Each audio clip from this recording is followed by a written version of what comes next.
El presidente López Obrador no ha presionado a ningún juez y a ninguna ministra o ministro. Estoy absolutamente seguro de eso.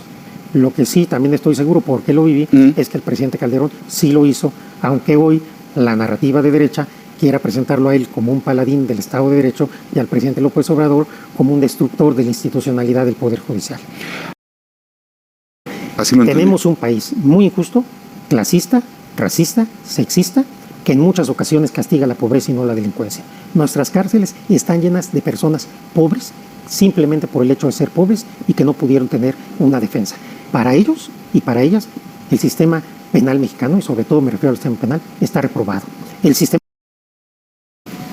¿Por qué el presidente López Obrador tiene la popularidad que tiene? Porque la gente pobre se siente por primera vez tomada en cuenta. Esa es la verdad. Y hay ciertos grupos, ciertas élites que nunca se han tomado la molestia de voltear a ver a los más desfavorecidos.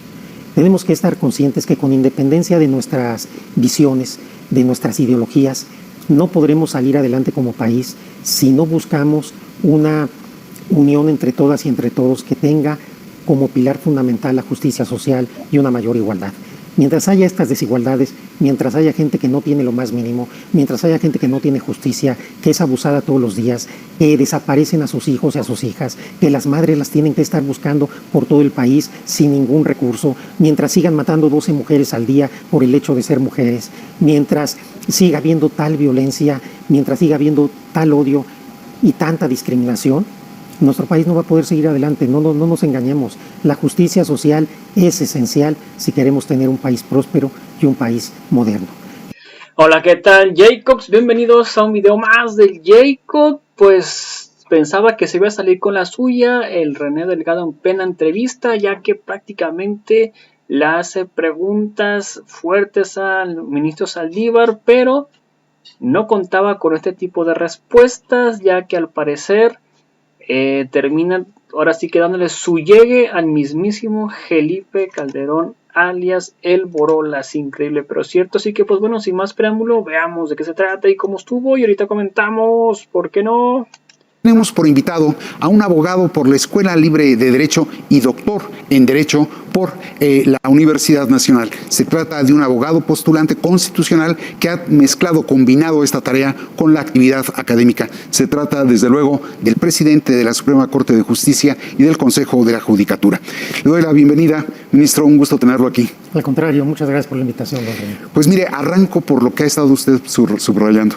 Dijo en su informe con absoluta contundencia que logró la reforma del Poder Judicial, que no hay más redes de nepotismo, no más corrupción, no más influencias, incluso que ya no hay hostigamiento, acoso sexual, y que en cambio hay un fortalecimiento de la carrera judicial, un fortalecimiento de la Defensoría Pública e incluso una innovación en la comunicación. ¿No teme usted que terminando su mandato, cuestión de días, finales de este año, todo eso se venga para atrás por los intereses creados en el Poder Judicial?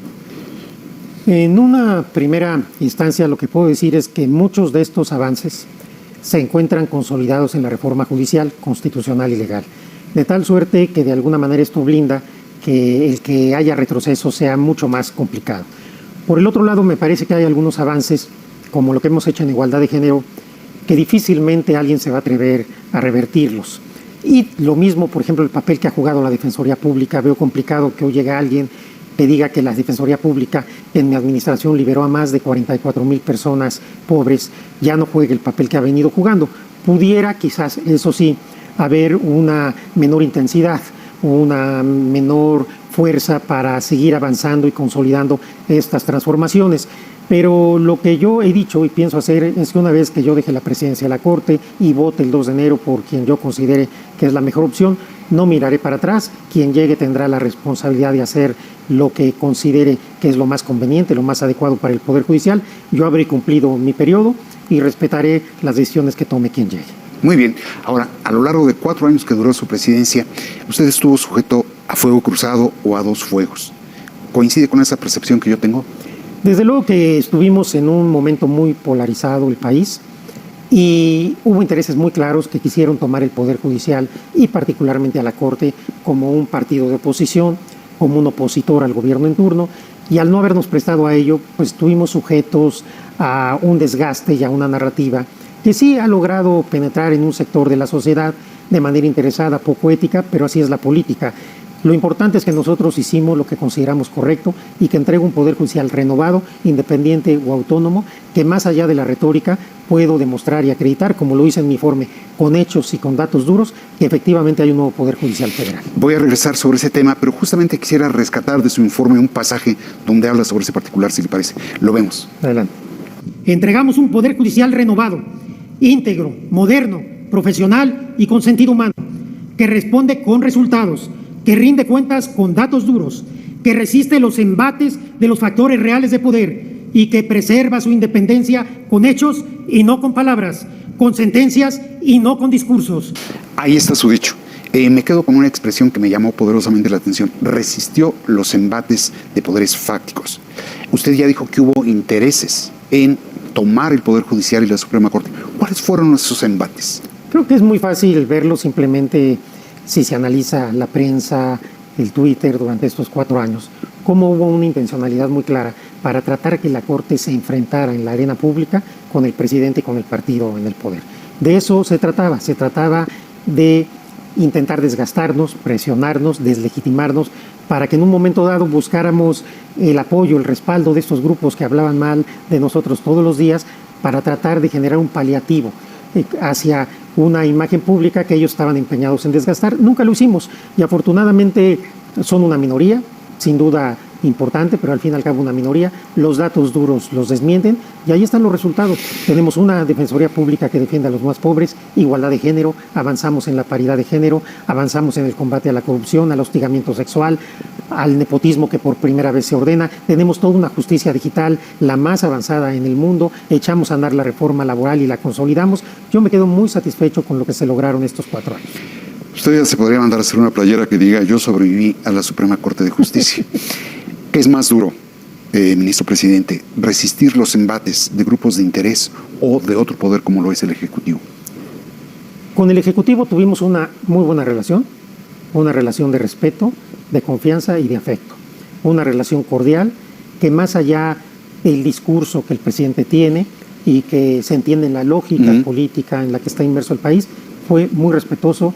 Nunca intervino en los procesos internos del Poder Judicial, nos apoyó para lograr sacar adelante la gran reforma judicial, que fue reforma constitucional y legal, nos permitió que no avanzaran más de 100 iniciativas que pretendían tomar al Poder Judicial, de tal suerte que la relación con el Ejecutivo fue una relación muy fructífera, pero en la cual hacían mucho ruido otros actores políticos y también, hay que reconocerlo, un discurso que tiene una lógica política muy clara en la cual nosotros como juezas y jueces no debemos ni podemos intervenir y ser parte de esas disputas. En su calidad de ministro, antes de pasar a ser presidente, usted acusó presiones por parte del expresidente Felipe Calderón. Esta vez no acusa. El presidente López Obrador no ha presionado a ningún juez y a ninguna ministra o ministro. Estoy absolutamente seguro de eso. Lo que sí, también estoy seguro, porque lo viví, es que el presidente Calderón sí lo hizo, aunque hoy la narrativa de derecha quiera presentarlo a él como un paladín del Estado de Derecho y al presidente López Obrador como un destructor de la institucionalidad del Poder Judicial. Ahora, en todo esto, más allá de las personas, el Poder Ejecutivo fortalecido no desequilibra a los otros poderes de la Unión. Yo creo que aquí hay que entender lo siguiente. Primero, es lógico que si hay un presidente que tiene mayoría en el Congreso, esa mayoría juegue a favor de los intereses del presidente en turno. Eso sucede en todos los países. Sí, eso no es lógico, digamos. Es lógico y no es contrario a la división de poderes, es lógico. Para eso son las elecciones. Si el electorado le da al presidente una mayoría legislativa, es porque apoya que ese proyecto legislativo impere.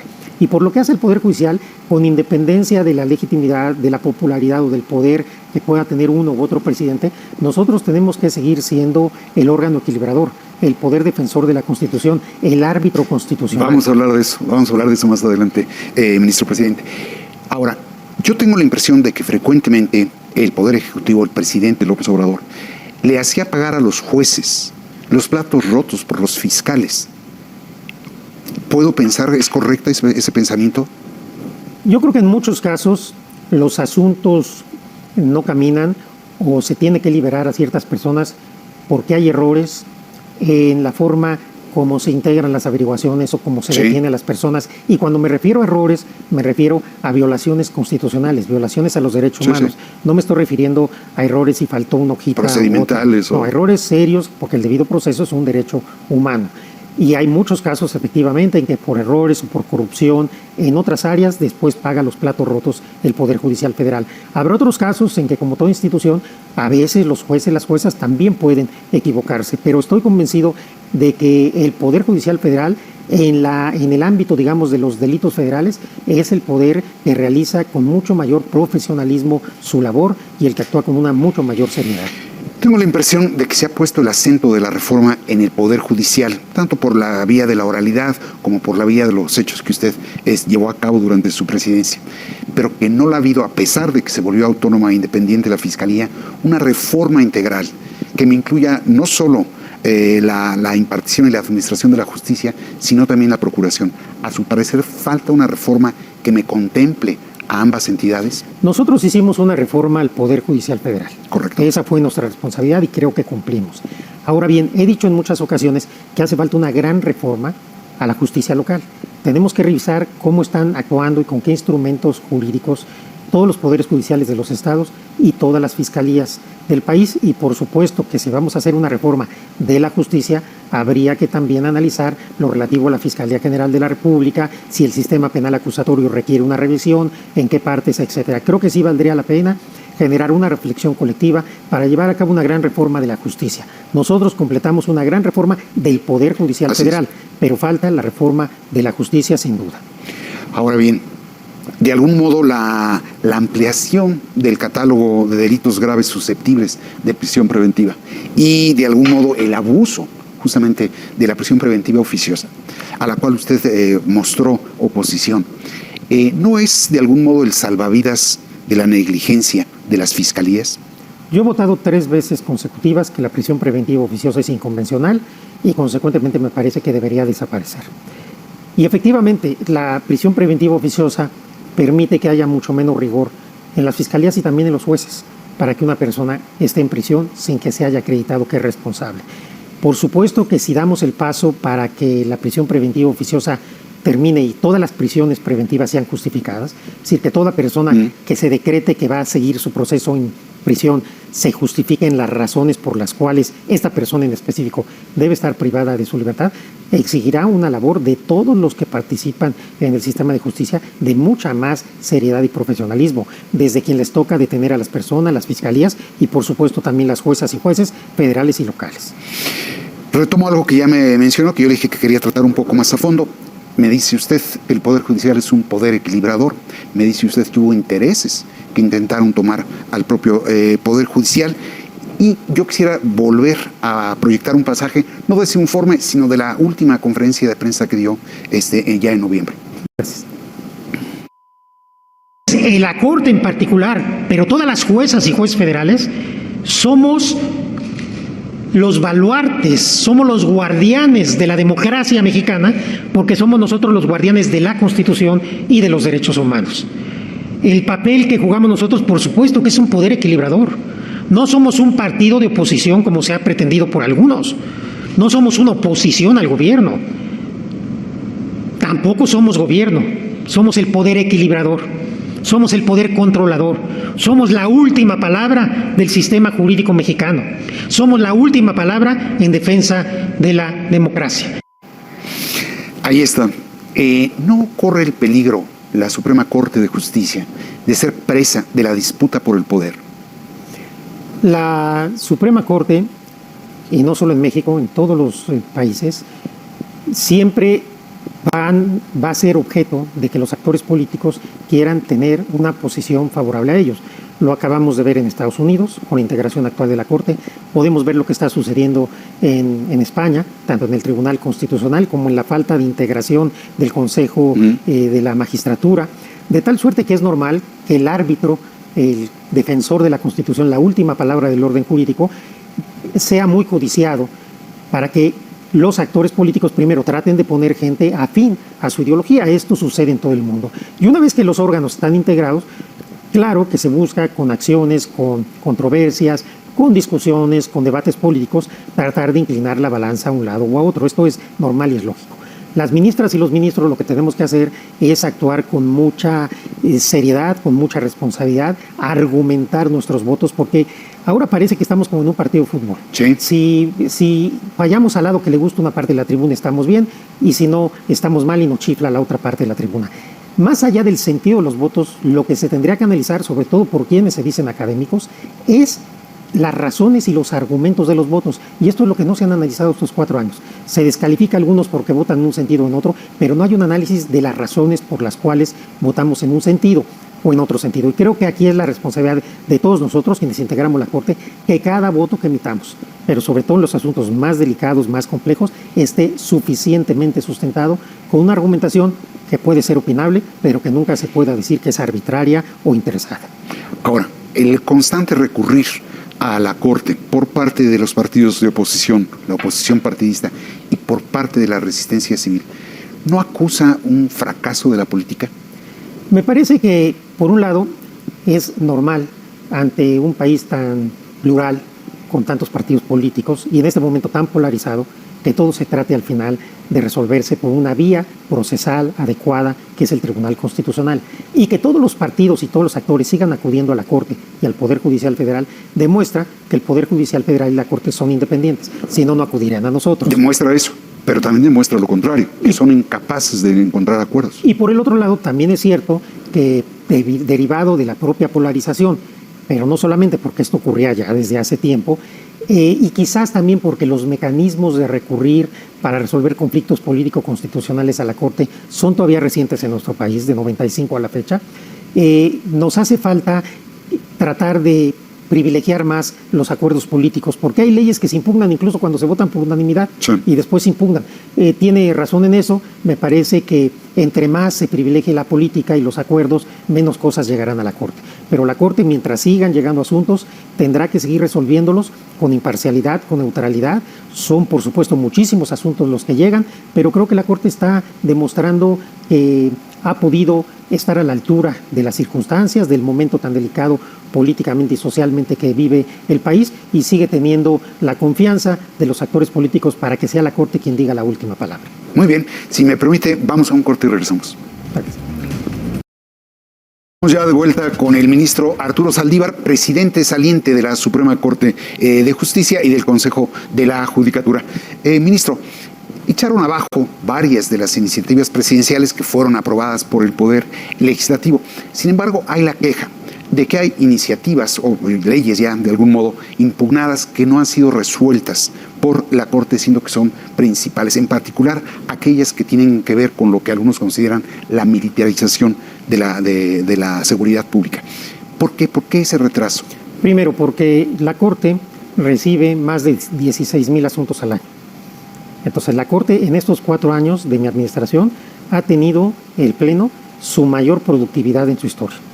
Si la Corte resuelve muchos asuntos, muchísimos, y salvo que nos pidan una atención prioritaria, que se puede pedir, pues los asuntos se tienen que ir resolviendo, no conforme van llegando, sino conforme las ministras y ministros van teniendo los proyectos. Se ha dicho muchas veces, mintiendo, que el presidente de la Corte tiene en un cajón los proyectos. Eso es falso. Los asuntos, cuando tienen proyectos, se listan y se resuelven. Hemos resuelto más de 14, 15 asuntos muy relevantes, la mayoría de ellos contrarios, por cierto, al gobierno, al partido en el poder, y parece que esto como que se omiten los análisis que se hacen sobre la Corte. En materia de lo que se ha llamado el tema de las Fuerzas Armadas, acabamos de resolver el decreto por el cual el presidente dispone de las Fuerzas Armadas en ejercicio del transitorio de la reforma de 19, y nosotros hemos dicho que ese decreto, por una mayoría de 8 ministros, es constitucional. Le hemos dado ya carácter prioritario a todos los asuntos que siguen en materia de Fuerzas Armadas, y seguramente en el primer semestre del próximo año se van a resolver. Lo que me llama mucho la atención de quienes me critican es que saben claramente quiénes son los ponentes, y nunca los han tocado ni con el pétalo de una rosa. No dicen, tal ponente tiene 3 años sin el asunto tal ponente tiene 2 años y medio y no ha tenido el proyecto del asunto tal. Yo, como presidente de la Corte, he asumido el costo, nunca he dicho los nombres de mis compañeros, nunca he marcado, que les he llamado la marca a ellos, he asumido el costo, pero sí quiero señalar la mala fe de quienes así actúan. Y así actúan porque curiosamente los ministros que tienen esos asuntos tradicionalmente votan en contra del gobierno y supongo que por eso no quieren evidenciar que no han presentado los proyectos y se les hace más fácil acusar al presidente de la Corte. Le pasan la factura a usted, no a quienes tendrían que diseñar el proyecto de sentencia. Exactamente. Y yo lo he asumido porque yo soy el presidente de la Corte y yo no voy a estar repartiendo culpas, simplemente señalo, y lo he dicho muchas veces desde hace como 3 años, que esto es falso, pero se sigue repitiendo y como la mayoría de la gente no es enterada de cómo funcionan las cosas en la Corte, compra esta narrativa a pesar de que es absolutamente falsa. La dilación no es complacencia con el Poder Ejecutivo. Por supuesto que no. Primero porque son distintos ministros o ministras que tienen los asuntos. Son asuntos muy complicados que requieren un estudio muy especial y que al mismo tiempo los ministros y ministros estamos sacando asuntos todas las semanas. 3 días a la semana en el Pleno, 1 día a la semana en las salas y sacamos muchísimos asuntos al año. Le reitero, es la mayor productividad de la Corte en su historia estos 4 años. Y eso es lo importante. Hay quien dice, es que son asuntos estatales. Bueno, son los asuntos que llegan. Y un asunto estatal de Yucatán puede no tener interés para quienes vivimos en la Ciudad de México, pero para la gente de Yucatán sí, o para la de Nuevo León, o para la de Colima, o para la de Querétaro. Esos asuntos locales también son importantes, también tienen que ver con la gente y se tienen que resolver por la Corte y es lo que hemos hecho. Ahora, usted va a tocar un momento particular. Usted me hablaba de que cuando hay la solicitud de una atención prioritaria a algún asunto, se toma en cuenta. Santiago Krill, presidente del Congreso, ya solicitó que se atienda con celeridad las controversias o las acciones de inconstitucionalidad en relación con la reforma electoral. ¿Qué piensa de eso? Justamente se acordó ya por el Pleno a aceptar esa solicitud del diputado Santiago Krill y se les va a dar una atención prioritaria a todos los asuntos que él nos solicitó, salvo a uno que ya había sido resuelto. Muy bien. Ahora, usted dijo en su informe, me llamó poderosamente la atención, que cuando se aplica el derecho ciegamente, sin mirar el contexto de la persona, que es en materia del interés, se perpetúa la desigualdad. Frecuentemente el presidente habla de que si hay que optar por la justicia o por el derecho, es la justicia. ¿Usted cómo resuelve esa aparente dualidad? Nosotros, como jueces constitucionales y juezas constitucionales, tenemos que resolver todos los asuntos con perspectiva de derechos. Y dependiendo del tema, con perspectiva de género, con perspectiva de discapacidad, con perspectiva de orientación sexual o identidad de género, con perspectiva cultural de pueblos indígenas o afromexicanos, etcétera. La Corte ha sacado un número muy importante de protocolos que nos ayudan a resolver estos asuntos con sentido humano y sentido social. No resolvemos el derecho en un laboratorio, no podemos resolverlo al margen del dolor humano. Y sin afectar la igualdad procesal, tenemos que resolver los asuntos con sensibilidad social y humana. Y por eso hay reglas y técnicas que nos exige la propia Constitución. La Constitución nos establece que todos los asuntos tienen que interpretarse con el principio pro persona, viendo aquello que beneficia de mayor manera al derecho humano en conflicto, de tal suerte que a eso me refiero. Resolvemos los asuntos como un robot autómata, como un robot de antes, porque ahora con inteligencia artificial quién sabe qué puedan ser, como un robot clásico, autómata, sin sensibilidad, sin pasión, sin vehemencia, como si los expedientes fueran hojas de papel, como burócratas judiciales, o resolvemos el asunto como jueces sensibles del dolor y del sufrimiento humano y viendo que esta Constitución social transformadora de 17 y esta Constitución que se reforma en 2011 para privilegiar los derechos humanos sea una realidad en la vida de la gente, sobre todo los que menos tienen, los pobres, los olvidados, las mujeres, los grupos de la diversidad sexual, que son discriminados todos los días en México. ¿Usted diría que aquella frase tan socorrida de que la justicia debe de ser ciega, no debe de serlo tanto? Lo que pasa es que esta es una frase que se hace en un contexto completamente distinto. La justicia debe ser imparcial, sí, la justicia debe ser imparcial, pero desde el punto de vista sustantivo, no meramente formal. Porque a veces la igualdad formal ante la ley lo que generan son estereotipos y esquemas de dominación que siguen por mucho tiempo. Las leyes aparentemente neutras, de las cuales se derivó, entre otras cosas, por ejemplo, la discriminación sustantiva de las mujeres. Por eso tenemos que ir avanzando hacia un derecho con perspectiva de derechos humanos, siempre viendo que estos derechos humanos se hagan realidad en la vida de las personas y que los tecnicismos no nos sirvan de pretexto para perpetuar desigualdades e injusticias. Tuvo usted un acto en mayo que a mí me llamó mucho la atención. Usted fue objeto de crítica por haberlo llevado a cabo, que fue visitar el penal femenil de Santa Marta Catitla. Yo sí creo que de pronto los jueces deberían de ver qué es lo que provoca o el hecho de postergar una sentencia o de no ver la materia que están juzgando. ¿Usted se inclinaría porque los jueces visitaran frecuentemente los penales para que vean el efecto de su acción? Yo fui a Santa Marta, Catitla, invitado por más de 660 mujeres. Las miré a los ojos, las escuché, 220 mujeres estuvieron ahí con nosotros. Fue un momento, unas horas muy conmovedoras, muy fuertes, y las mujeres tuvieron esperanza porque por primera vez alguien las volteó a ver.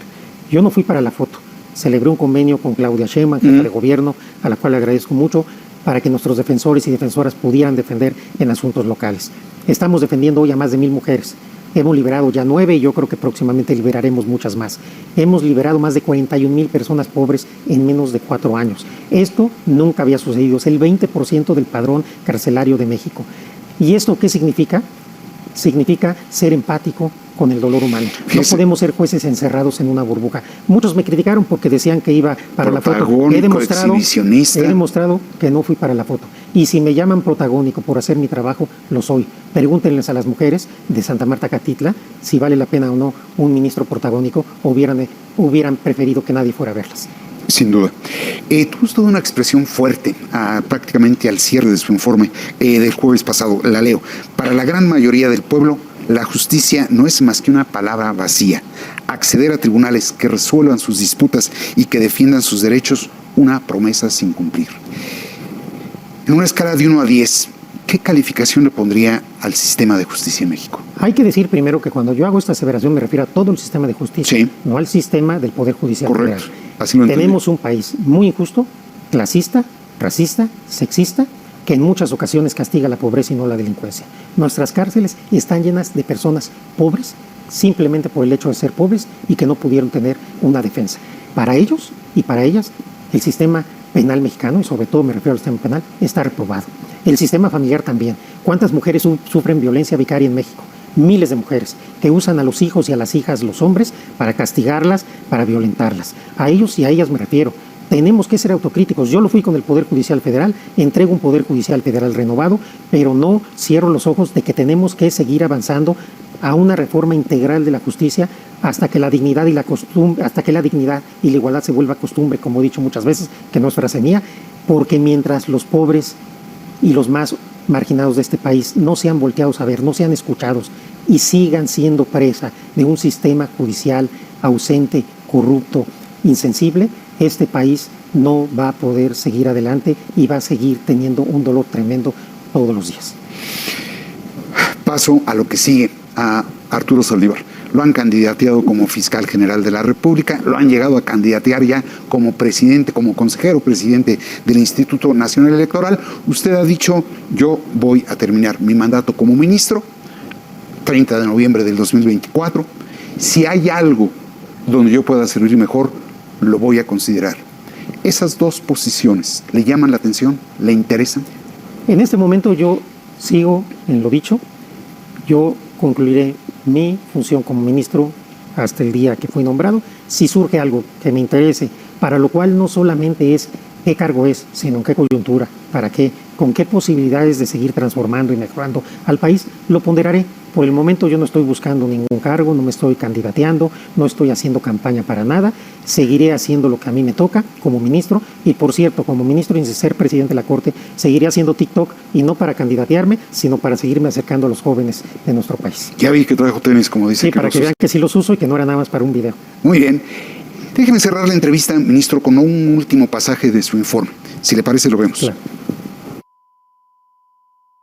Que en este país no hay nada más apremiante que la justicia social, de acabar con las desigualdades, respetar la dignidad y lograr que todas las personas estén en posibilidad real de perseguir sus sueños, de aportar sus talentos y de contribuir a la sociedad, es la deuda pendiente que tenemos con nuestro México.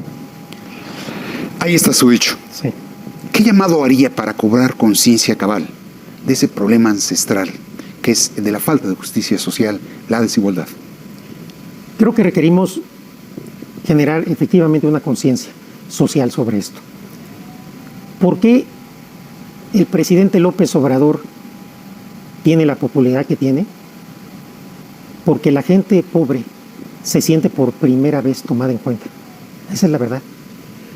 Y hay ciertos grupos, ciertas élites que nunca se han tomado la molestia de voltear a ver a los más desfavorecidos.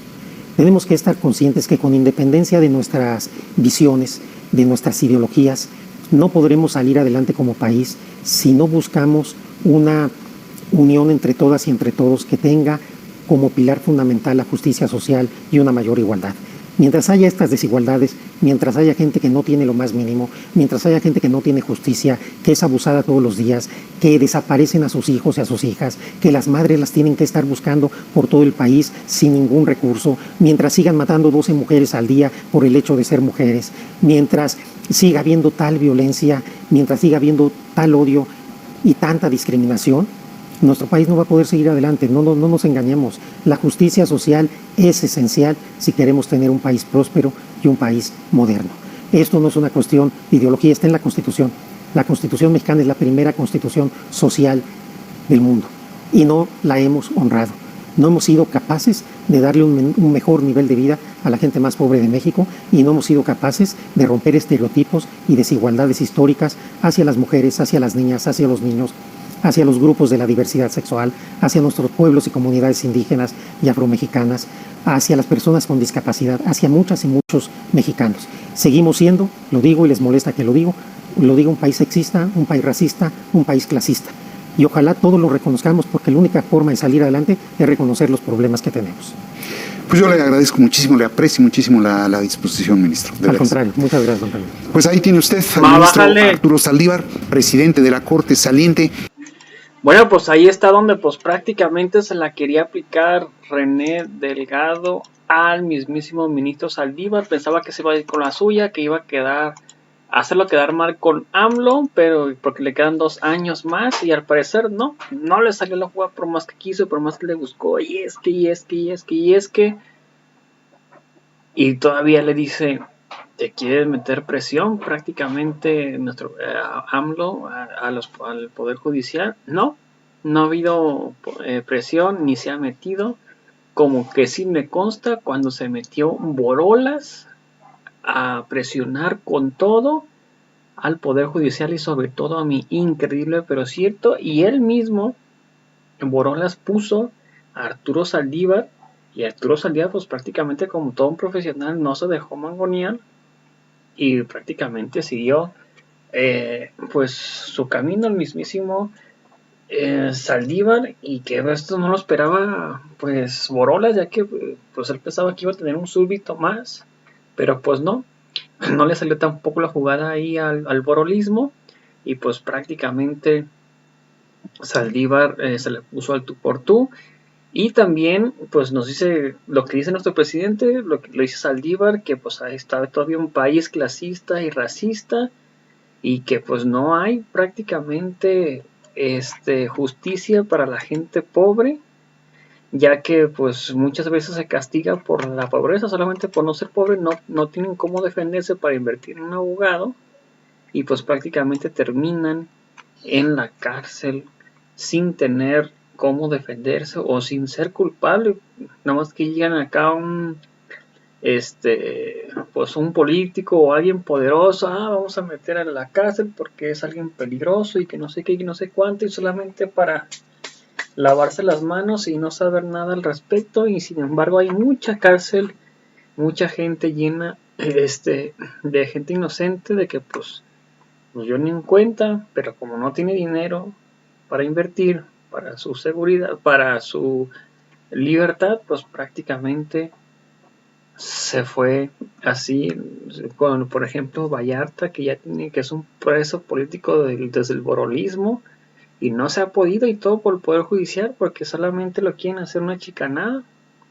Porque imagínense el golpe mediático que pudiera haber sido ahí, si lo liberan gracias a nuestro presidente del Manuel López Obrador, estuvieran, es que esto y es que el otro, y algo sabe Vallarta que no lo quieren dejar libre. Así que pues bueno amigos, no sé ustedes qué opinan al respecto de esto. Recuerden si me puedes apoyar con un like en la página de Facebook, una suscripción en la de YouTube, un like en los videos tanto como en Facebook como en YouTube, comentar y compartir los videos para que más personas vean, sería completamente fantástico. O si me puedes apoyar con estrellas en tu celular a mero abajo, donde están unas 3 color dorado, le presiono, están apareciendo desde 99 hasta 530 estrellas, o en su defecto en los 3 puntos color morado en quiero colaborar, y por solo 99 pesos mensuales puedes cancelar cuando sea y cuando quieras. En conciliación del canal, te lo agradecería muchísimo. A toda la audiencia, gracias por el video, los invito a ver nuestro siguiente video. Hasta la próxima, bye, suscríbete, comentar, compartir y difundir para que muchas más personas nos vean. Nos vemos en el próximo video, hasta la próxima, bye, suscríbanse.